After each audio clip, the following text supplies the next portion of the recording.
భూసేకరణ పేరిట రేవంత్ సర్కారు దగా చేస్తుందని BRS working president KTR fire అయ్యారు. కుటుంబ సభ్యుల రియల్ ఎస్టేట్ వ్యాపారం కోసమే రేవంత్ రెడ్డి భూసేకరణ కార్యక్రమం చేపట్టారని మండిపడ్డారు. రాష్ట్రంలో ఇందిరమ్మ రాజ్యం కాదు, ఇందిరాగాంధీ ఎమర్జెన్సీ పాలన కల్పిస్తుందన్నారు. సొంత నియోజకవర్గంలో రైతులు ఆందోళన చేస్తుంటే రేవంత్ రెడ్డి మాత్రం మహారాష్ట్రలో ఢిల్లీ పెద్దల ముఠలు మోస్తున్నాడని నిప్పులు చెరిగారు. కొడంగల్లో జరిగింది అదేదో కుట్రతోనో అదేదో కువారంతోనో ఇంకో దాంతోనో జరిగింది కాదు. ఈ ముఖ్యమంత్రి యొక్క అనాలోచిత మూర్ఖ తుగ్లక్ విధానాల వల్లనే ఇవాళ ఒక్క కొడంగల్లో కాదు, మొన్న సంగారెడ్డి జిల్లా న్యాల్కల్ అక్కడ కూడా గొడవ జరిగింది. అక్కడ కూడా రైతులు మా భూములు ఇవ్వమని చెప్పి రోడ్డు ఎక్కినారు. కొడంగల్లో ఈరోజు కాదండి, దయచేసి నేను మీడియా మిత్రులను కోరుతా ఉన్న ప్రజలకు కూడా వాస్తవాలు చెప్పండి.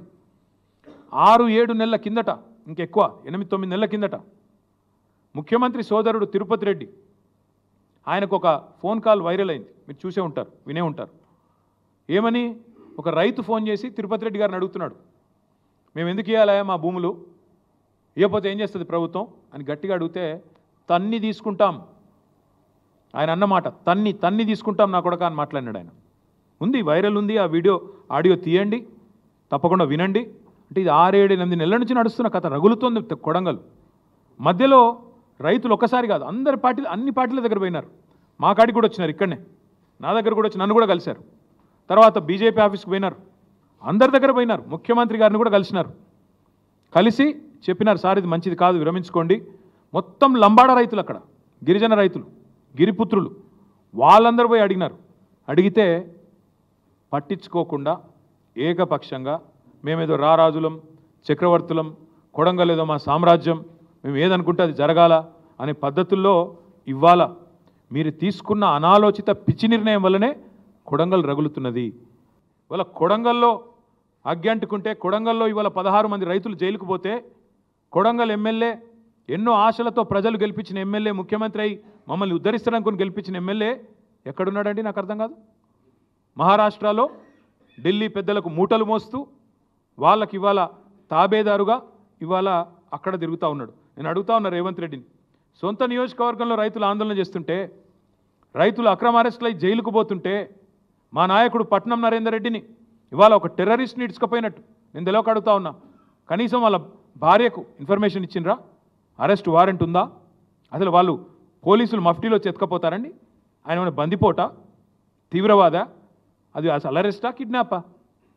ఇష్టం వచ్చినట్టు ఇండ్ల మీదకి వచ్చుడు, కేబీఆర్ పార్క్లో వాకింగ్ చేస్తుంటే ఆడికొచ్చుడు. నేను అడుగుతా ఉన్నా, ముఖ్యమంత్రి ఎక్కడున్నాడు?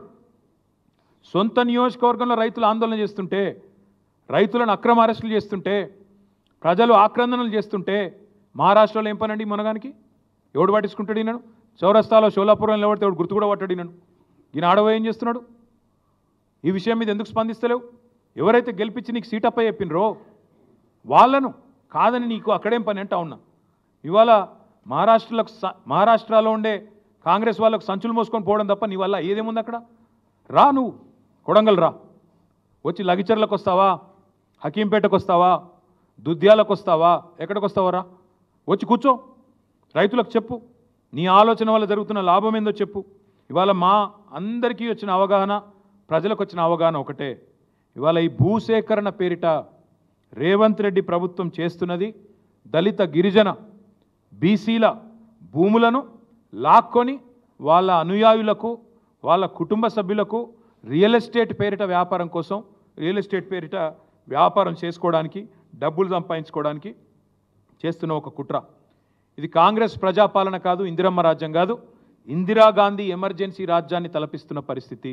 ఎందుకంటా ఉన్న ఈ మాట అంటే ఊరికే అనట్లేదు. ఇంటర్నెట్ తొలగించినారు, ఇంటర్నెట్ మీద పాబంది పెట్టినారు. It is against the supreme court order. Anuradha Bhasin versus government of India, ఆ కేసులో సుప్రీంకోర్టు ఆర్డర్ ఉంది.